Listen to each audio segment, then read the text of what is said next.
आज की कहानी शुरू होती है एक खूबसूरत और प्यारे से गांव से, जिसका नाम था प्रेमनगर। जैसा नाम वैसा ही वहां का माहौल। गांव के सभी लोग प्रेम और अपनापन से रहते थे, लेकिन एक बड़ी समस्या थी। पूरे गांव में हरियाली का नामो निशान तक नहीं था। सूखी धरती, मुरझाए पेड़, मानो प्रकृति ने मुंह मोड़ लिया हो। इसी गांव में रहता था राइस्टार, जो गांव का प्रधान था। वह दिन रात अपने गांव की दशा को लेकर चिंतित रहता। अपने लोगों के दुख को देखकर उसका दिल रो पड़ता, लेकिन उसके पास कोई समाधान नहीं था। एक रात लगभग 2 बजे, जब पूरा गांव गहरी नींद में था, अचानक हवाओं में एक मधुर गीत गूंजने लगा। साथ ही एक रहस्यमयी धुंध पूरे गांव को घेरने लगी। उस धुंध में से एक प्रकट हुई एक सुंदर सी लड़की। उसका नाम था गुड़िया। वह गांव के बीचों बीच आकर खड़ी हुई, एक मंत्र बोला और देखते ही देखते वह एक चमकते हुए सफेद पेड़ में बदल गई। और तभी चमत्कार हुआ। सूखी धरती पर हरियाली लहराने लगी, मुरझाए पेड़ों में जान आ गई। प्रेमनगर फिर से जीवंत हो उठा, जैसे नया जन्म पा गया हो। सुबह जब राइस्टार ने गांव में गीतों और उत्सव की आवाजें सुनी, तो दौड़ता हुआ बाहर निकला। उसकी आंखों के सामने था हरा भरा प्रेमनगर। गांव के बीचों बीच खड़ा था चमकता हुआ सफेद पेड़। राइस्टार ने सभी लोगों को इकट्ठा किया और कहा, यह कोई साधारण पेड़ नहीं, यह तो एक वरदान है। आज से हम इसकी पूजा करेंगे। उसी रात सभी लोग दीप जलाकर उस पेड़ की पूजा करने लगे। लेकिन हर रोशनी की अपनी एक परछाई होती है। प्रेमनगर के पास ही था एक दूसरा गांव, सहुर नगर। वहाँ रहता था एक लालची और चालाक व्यक्ति, टुंग टुंग सहुर। जब उसे प्रेमनगर के चमत्कार की खबर मिली, तो उसके मन में जलन पैदा हो गई।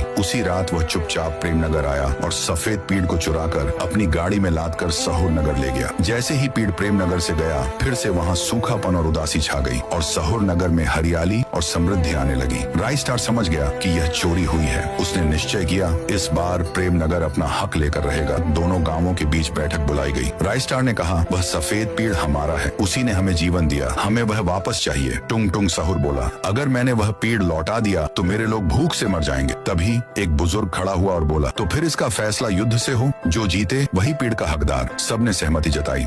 सुबह एक बड़े मैदान में दोनों गांवों के लोग आमने सामने खड़े हुए। एक तरफ राइस्टार, दूसरी तरफ टुंग टुंग सहुर। युद्ध शुरू हुआ। चारों ओर कोहराम मच गया। लोग घायल होने लगे, कई जिंदगी खत्म हो गई। राइस्टार और टुंग टुंग तलवारें लेकर आमने सामने थे। तभी आकाश से वही सफेद पेड़ धरती पर गिरता है और उसमें से फिर से प्रकट होती है गुड़िया। वह जोर से कहती है, रुको, मैं तुम्हें एक नया रास्ता दिखाने आई हूँ। अगर तुम मुझे दोनों गांवों के बीच लगाओ तो मैं दोनों को हरियाली से भर दूंगी। दोनों प्रधान गुड़िया की बात मान लेते हैं। उस सफेद पेड़ को दोनों गांवों की सीमा पर लगाया जाता है। प्रेमनगर और सहुर नगर दोनों में हरियाली छा जाती है। हर तरफ खुशहाली लौट आती है। लोग मिलकर उस चमत्कारी सफेद पेड़ की पूजा करते हैं।